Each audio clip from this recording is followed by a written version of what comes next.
Well, I'm here in Hearn. No escape from you, Gareth. No, well, very I was kind. delighted to see you on the flight. I bet you were. You got to get your little digs in early, haven't you? Look, you're on record as saying that we're here, obviously, for Better BF Smith hashtag. Callum Smith fighting for 3 of the world titles. The very dangerous art of Better BF. But you're really backing your guy to do this. Yeah, I mean, I said in the week, obviously I'm here because we've represented Callum from his pro debut. He's had a great career, but I'm here because I really fancy it. I really fancy the win. And there's nothing like an away day win. So we're over here with the Scousers looking to nick all the belts and go back home. And I think, the art of Better BF is a great champion, very dangerous. Probably one of the most dangerous fighters pound for pound. But Callum Smith is a very, very good fighter that hits very hard, especially now up at the weight at 175 pounds. Don't forget, at 12 stone, he just wasn't the same fighter. He didn't carry the same power. You look at his 2 wins up at 175, albeit not against the elite guys, but devastating knockouts. And I just see it. I fancy it. And yeah, I think it's going to be a great fight. You're dressed for the snow as well, aren't you? We've just stepped off the plane. -19 It's at -5, I think it is at the moment. 4 foot of snow though. -48 or something like that. I don't know about that, but no, we're not in Russia right now. But you think knockout as well, don't you? I do. I think it's difficult to win a fight. Better BF has a great work rate, and it's going to be difficult to win rounds.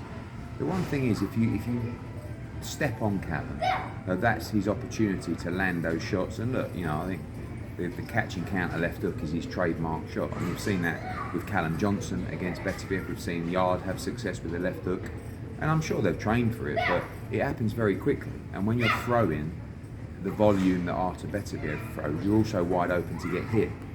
He's a slashing, aggressive kind of fighter, and he has bursts, doesn't he? I think that Callum is a harder one-punch puncher than Artur Better BF. But Better BF hits very hard. But it's the volume.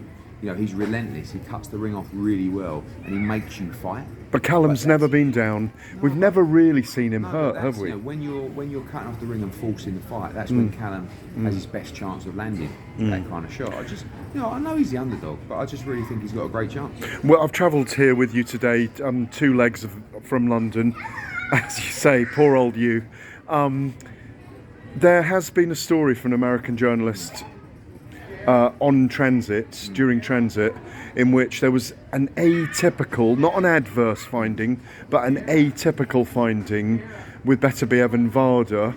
What's your comments on that? I just want to stress that an atypical finding is not an adverse finding, and he cooperated with Varda through it.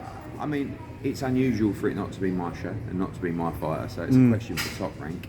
There was an atypical finding, which is, like you said, not an adverse finding, but is a concern. It's something that has to be analysed and understood. We're not scientists, but when you read the information that you're provided with, it can't help be a concern. Let me clarify, he did cooperate with the authorities as well, didn't he? We haven't really spoken to him. Our questions are towards Varda. We need to digest it and understand it. If there's raised levels in these substances, why?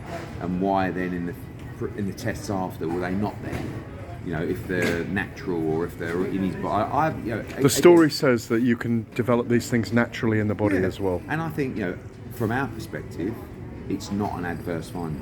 So contractually, but it's still a concern, of which we have been speaking to and asking questions of Varda to try and understand it. And we hope there's some more feedback from them coming soon. But yeah, questions over to the promoter of the show, I guess. Don't shoot the messenger. Very quick one on Anthony Joshua, Francis Ngannou. Let's be honest about this. Yes, Anthony should win. Yes, he's a big favourite. Very tough fight, though. Yeah, dangerous. I mean, a lot of jeopardy in it. Yeah, I still feel like he wins the fight by knockout, and I think Francis is going to be very dangerous early in the fight. I feel like Tyson Fury didn't really force the pace, and Ngannou looked like he had the potential to gas, but the pace was never hot enough to gas. Jeopardy is a good word from you, because there's a lot to lose for AJ. He's fighting a guy who's 0-1. But it's very dangerous, and I think the record is irrelevant. We talked about it earlier. It's more the mentality of Francis Ngannou. No fear. You know, just go in there and he'll just try and knock Anthony Joshua out. It's going to be a very explosive fight. I believe our guy wins, but there's a lot of risk in this fight. Does the data help Joshua? Data More from so. that Fury fight? Certainly more so. I mean, you know, Ben Davison and Lee Wiley are two of the best digesters of data on the boxing planet, and I think they'll do that well for the footage that they have.